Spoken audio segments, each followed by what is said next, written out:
I think the devil's best tactic is our generation is already kind of set at our age where we want to be, but he's swooping in and he's changing the next generation of the church.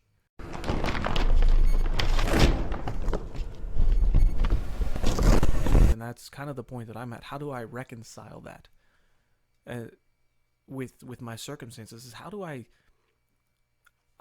been fighting for retaining the authority I have as a father, not so that I have the power.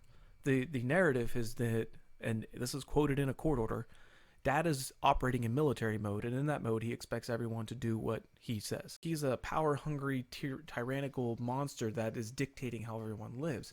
And honestly, that is a distortion of it. It's much like how, I thought about this the other day, it's much like how sex is beautiful and porn distorts the image of sex. So the way that authority is being misconstrued whenever I try to relate to it, it's the same way. It's making it a dirty version of something that is sacred, something that is holy. And I've attempted to say, on more than one occasion, like, I'm trying to be a father. I'm trying to raise my children and train them in the way that they need to be trained.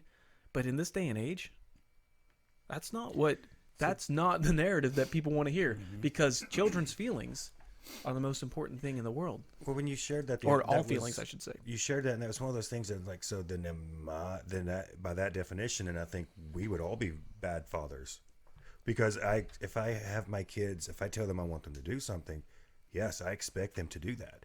The same as my parents before me and their parents before them, and it's not to roll over them, as you say. It's to teach them that, hey, you have responsibilities, you have things that you're going to be required to do. Well, our authority is derived from our position as the leaders of our families. That's a spiritual authority. Mm-hmm. And that is something that has been castrated from us in society.